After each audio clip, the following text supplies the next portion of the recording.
এবার শুনেন একটা হাদিস শরীফ। কি হাদিস শরীফ? যারা জীবনকে সাজাতে চান, যারা জীবনকে গোছাতে চান, আপনাদের জন্য এই হাদিসটা। সবাই একটু খেয়াল করবেন। কি করলে জীবনে লাভ পাবেন, কি করলে জীবনে ক্ষতি পাবেন জানার দরকার, জানার দরকার। আর ইসলাম সবচাইতে সহজ, ইসলাম সবচাইতে সহজ। একটু খেয়াল করবেন। আপনারা জানেন মুসা নবী, আল্লাহ পাক এমন দান করেছেন মুসা নবীকে, আল্লাহ কথা বলার সুযোগ দান করেছেন। সুবহান। তাই বলা হয় মুসা কালিমুল্লাহ। মুসা মুসা মুসা নবী আল্লাহর সাথে যখনই কথা বলতেন, তুর পাহাড়ে গিয়ে আল্লাহর সাথে কথা বলতেন। এবার মুসা নবী একদিন রাস্তা দিয়ে হেঁটে যাচ্ছে, যাওয়ার সময় একজন মুসা নবীর উম্মত মুসা নবীকে দেখে বলে, ইয়া নবী আল্লাহ, আপনি তো আল্লাহর সাথে কথা বলতে যাচ্ছেন, আমার পক্ষ থেকে আমার রবের কাছে একটা বার্তা, একটা মেসেজ আপনি পৌঁছাই দিবেন দয়া করে। বলে যে কি বলতে চাও বলো, যেটা রবকে বলতে হবে। তখন ওই ব্যক্তিটা বললেন, হে মুসা নবী, আপনি রবকে বলবেন, আল্লাহ যতটুক আমাকে সম্পদ দান করেছে, এই সম্পদ আমি আর লোড নিতে পাচ্ছি না।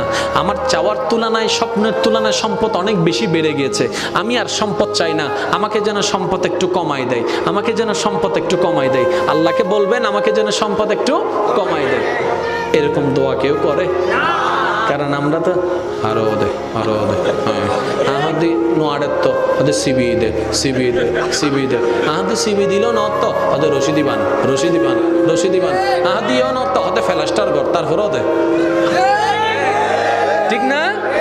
সেজন্য শ্রীডেঙ্গা বাসাটা কেন হতা আছে, বেশি আইলে নামাতে, বেশি আইলে, বেশি হাইলে ফ্যাট লোড তাইলে কেএফসি আর বালা লাগিব না।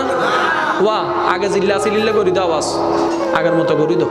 এবার একটু খেয়াল করেন, ওই বান্দা ফরিয়াদ জানালেন কি মুসা নবীর কাছে, আল্লাহর কাছে মুসা নবীর মাধ্যমে, যে আমাকে যেন সম্পদ আর না দেয়, যতটুক দিয়েছে এতটুকু আমার পক্ষে লোড করা সম্ভব না, আমাকে যেন সম্পদ আর না দেয়, এটা যেন কমিয়ে দেয়।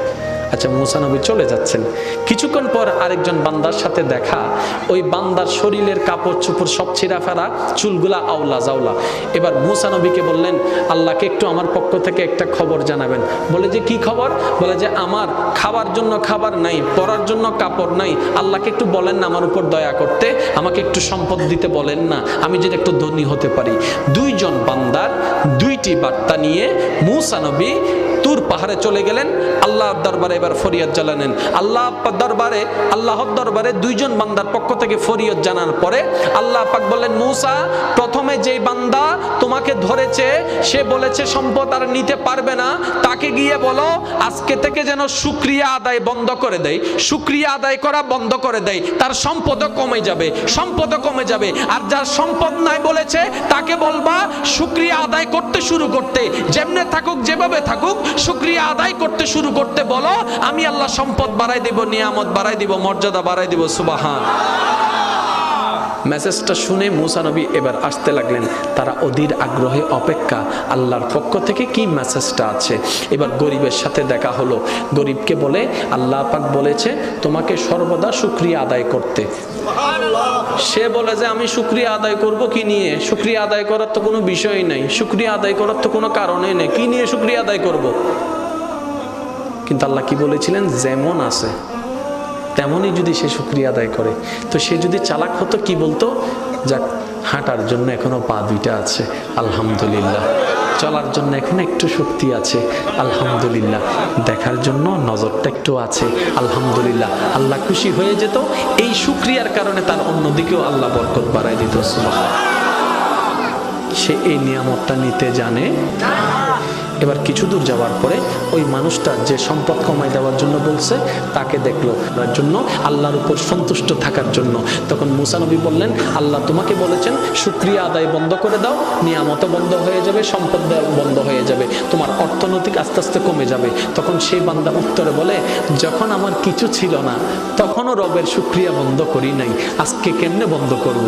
আজকে কেমনে বন্ধ করব? যখন আমার কিছু ছিল না আমি তখনই রবের শুকরিয়া আদায় করেছি। এই হাদিসের ছায়া তলে নবী আমাদেরকে মেসেজ দিতে যাচ্ছেন, উম্মত থাক না থাক, পাও না পাও, বেশি অল্প, মন মতো হোক না হোক, সর্বাবস্থায় আপন রবের শুকরিয়া করতে থাকো, করতে থাকো, করতে থাকো।